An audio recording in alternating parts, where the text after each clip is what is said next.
Hey everyone, I'm Miguel the Movie Encyclopedia, and I'm so happy to be back making a review for a new blockbuster now that movie theaters are finally opening up and new blockbusters are finally starting to return to theaters. For today's episode, I will be talking about the last film of Fox's X-Men universe, The New Mutants. Now, this movie has one hell of a history. The first trailer for the film originally was released in the fall of 2017 and was set for an early 2018 release until the film was put in production hell for the last 3 years after Fox decided the film needed reshoots, then decided it didn't need reshoots, then the COVID pandemic occurred, then Disney didn't want to release the film digitally, they wanted to release it in theaters, etc., etc., etc., for 3 whole years, and now the movie's finally out, it's finally out there, we don't have to talk about it, we don't have to worry about it anymore, it's out there. I've seen the film, and I'm ready to talk about it. Honestly, The New Mutants isn't half bad. It's an interesting take on the X-Men universe as it uses a horror aesthetic and young adult storytelling to craft a superhero film. Yes, the movie does have a very generic and predictable X-Men story, and the different genres of the film don't always mesh together, but the characters are actually pretty interesting and compelling enough to keep X-Men fans interested. The story follows Danielle Moonstar, played by Blue Hunt, who joins a group of 4 young mutants in a secret medical facility where they each have to face off against their worst fears and past sins.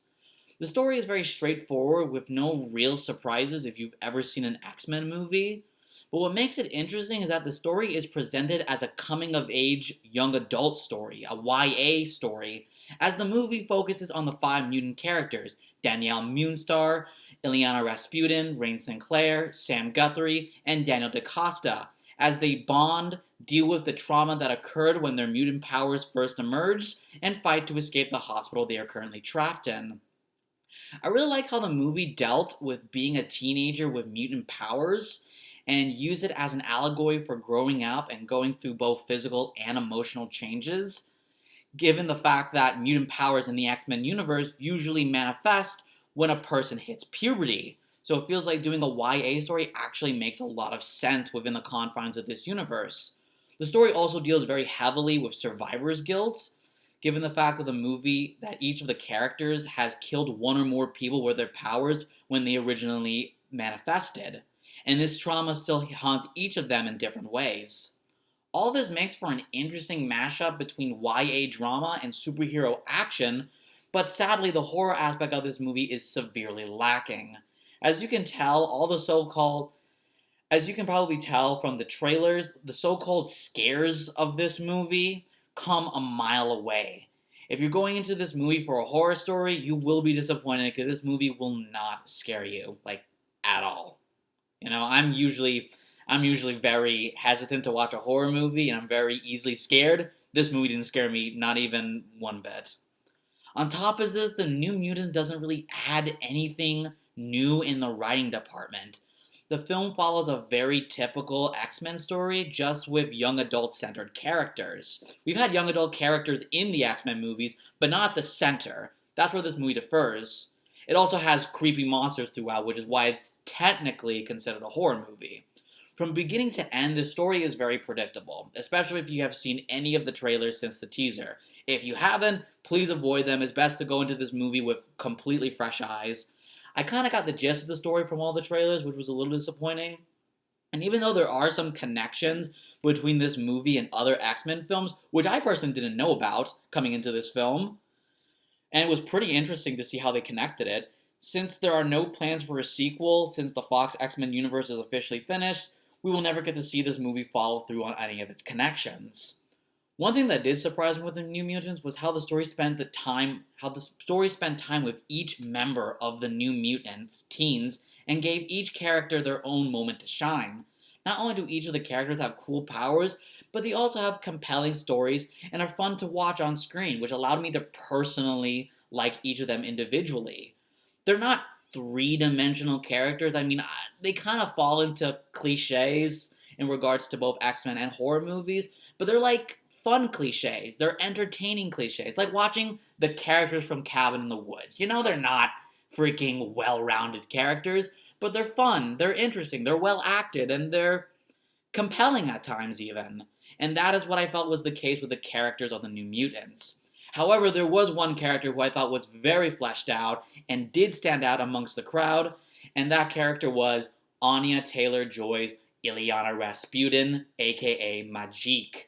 The character has the coolest powers in the entire movie and acts like a sarcastic, rude, mildly racist, mean girl slash badass.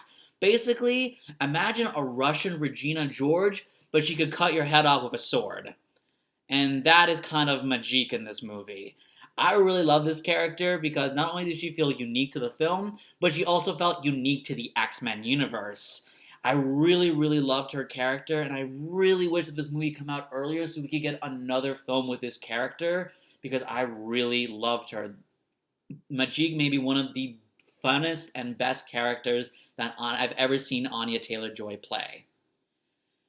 So in conclusion, The New Mutant doesn't add anything new or special as an X-Men movie, but it does have a unique take on X-Men characters, including some characters fans have been wanting to see on screen for years. The characters are pretty interesting and even fun at times, thanks in no small part to the great actors who play them, including Charlie Heaton from Stranger Things, Maisie Williams from Game of Thrones, and Anya Taylor-Joy from her various movies.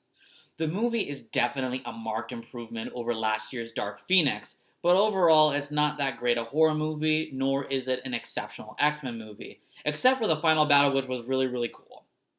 I'm going to give this movie a 7 out of 10 stars. It's decent, but not great.